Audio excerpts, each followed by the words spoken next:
जय हिंद दोस्तों, मैं दीपक सर आप सभी को आइडियल स्टडी पॉइंट में स्वागत करता हूं। जैसा कि आप लोग देख रहे हैं, मैं आप सभी के लिए एडवांस इंग्लिश स्ट्रक्चर लेकर आ गया हूं, ठीक है। जिसका ये रूल है सब्जेक्ट प्लस कीप ऑन या keeps on plus V four plus object, ठीक है। इस हमें रूल पर इन सभी वाक्य को ट्रांसलेट करना है, ठीक है।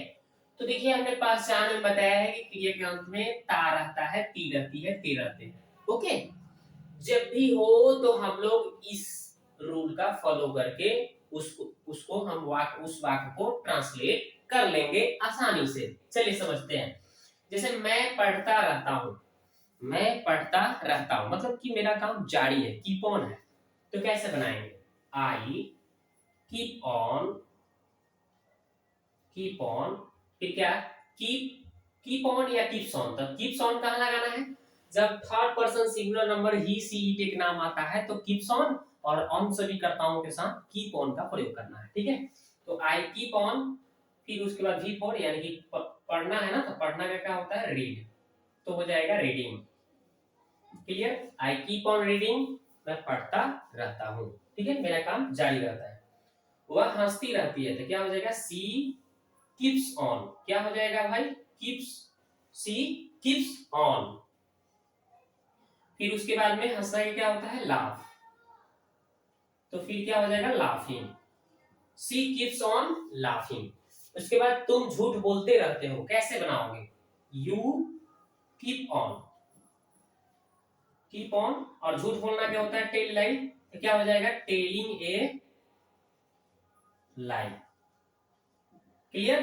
तुम झूठ बोलते रहते हो, you keep on telling a lie.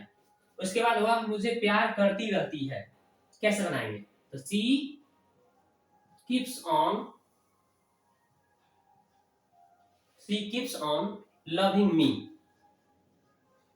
Loving me, okay.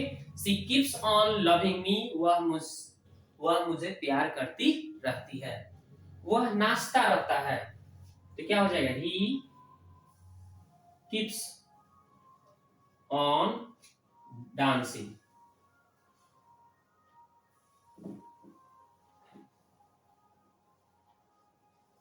हो गया?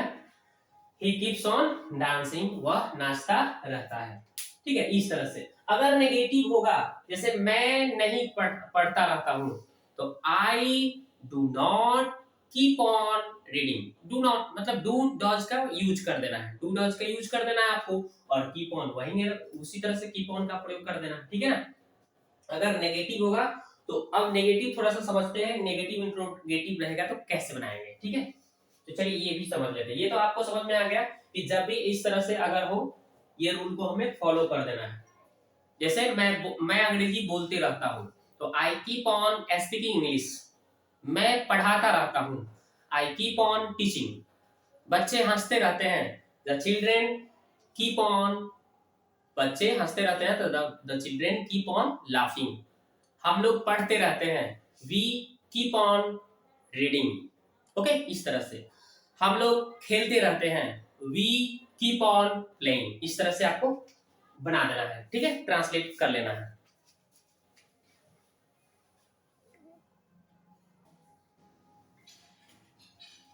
तो अब देखिए थोड़ा सा इंट्रोगेटिव नेगेटिव कैसे वाक्य को ट्रांसलेट करेंगे हम लोग। तो देखिए, मैं नहीं खेलता रहता हूं, तो कैसे हो जाएगा? नेगेटिव आ गया तो डू डॉज का हमें यूज कर देना है, तो आई डू नॉट। फिर उसके बाद कीप ऑन का यूज कर देना है, कीप ऑन, ठीक है। I do not keep on, और उसके बाद खेलना क्या हो जाएगा? प्लेइंग। क्लियर? यानी आपको करना क्या है भाई? तो सब्जेक्ट के बाद आपको क्या करना है? डू डज, डू या डज लगाना है। फिर अगर नहीं का नॉट लिख देना है, फिर कीप ऑन का यूज करके, और फिर उसके बाद वी फॉर ऑब्जेक्ट लिख देना है अगर नेगेटिव सेंटेंस दिखेगा तो, ओके।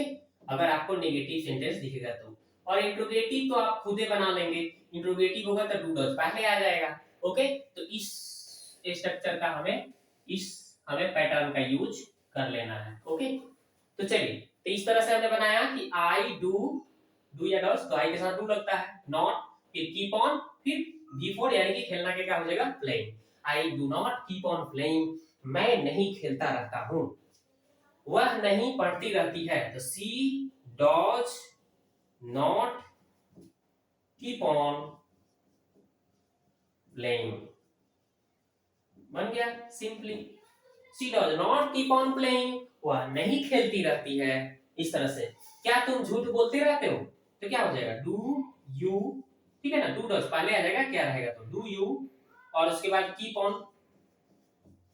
ठीक है, कीप ऑन। और झूठ बोलना क्या होता है, टेल ए लाई होता है ना, टेलिंग ए लाई लिख देंगे हम, टेलिंग ए लाई। क्लियर, इस तरह से do you keep on telling a lie, क्या तुम झूठ बोलते रहते हो। वह क्यों खेलता रहता है, क्यों है तो पहले इसको हम क्यों को पहले लिख देंगे वाई, ओके। उसके बाद डब्ल्यू के पास बाद में क्या लगाना पड़ता है, डू डॉज लगाना पड़ेगा, तो वह है ना, तो वह के चलते यहाँ पे डॉज, तब वह का अंग्रेजी हो जाएगा ही, तब कीप ऑन, कीप ऑन। उसके बाद में खेलना के क्या हो जाएगा प्लेइंग।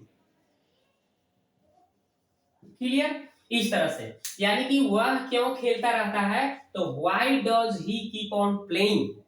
उसके बाद तुम वहां क्यों जाते रहते हो, तो इसी तरह से क्यों का अंग्रेजी पहले लिख देंगे व्हाई डू, तब तुम का यू, और उसके बाद में कीप ऑन का यूज कर देना है, कीप ऑन, ओके। और उसके बाद में जाना का क्या हो जाएगा गो, आइए लगा देंगे हम गोइंग, और वहां का अंग्रेजी होता है there. Clear, why do you keep on going there, ठीक है। इस तरह से अब थोड़ा सा हम लोग थोड़ा सा प्रैक्टिस करते हैं, मौखिक मौखिक, ठीक है ना। तो चलिए ओरल थोड़ा सा हम लोग प्रैक्टिस करते हैं। जैसे मैं इसको थोड़ा सा मैं प्रैक्टिस कराता हूँ आपको। जैसे मैं बोलता रहता हूँ आई मैं बोलता रहता हूँ, तो कैसे आई कीप ऑन स्पीकिंग, मैं हंसता रहता हूँ, आई कीप ऑन लाफिंग, मैं पढ़ता रहता हूँ, आई कीप ऑन रीडिंग, मैं खेलता रहता हूँ, आई कीप ऑन प्लेइंग, मैं खाना पकाते रहता हूँ, I keep on cooking food, ठीक है, मैं टहलते रहता हूँ, आई कीप ऑन वॉकिंग। अगर नेगेटिव बनाना हो तो नहीं का नॉट, डू या डॉज लगा के नॉट लगाना है। जैसे देखिए मैं नहीं पढ़ते रहता हूँ, I do not keep on reading, मैं नहीं पढ़ाता रहता हूँ, I do not keep on teaching, मैं अंग्रेजी नहीं बोलते रहता हूँ, I do not keep on speaking English. इस तरह से आपको नेगेटिव में बोलना है। अगर मान लो शुरू में क्या लगा के बोलना है, क्या तुम पढ़ते रहते हो, do you keep on reading, क्या तुम हंसते रहते हो, do you keep on laughing, क्या तुम अंग्रेजी सीखते रहते हो, तो do you keep on learning English. इस तरह से, तो इस तरह से आप कुछ भी लास्ट में क्या करना है, आपको पहचान याद रखना है, ता रहता है, ती रहती है, ते रहते हैं, अगर आ गया तो समझ लीजिए कि कीप ऑन का प्रयोग कर देना है। तो आशा करता हूं कि आपको कीप ऑन का प्रयोग समझ में आ गया होगा। अब हम नेक्स्ट वीडियो मिलते हैं कीप्ट ऑन का प्रयोग लेकर, ठीक है। तो वीडियो कैसा लगा कमेंट बॉक्स में जरूर कमेंट कीजिएगा।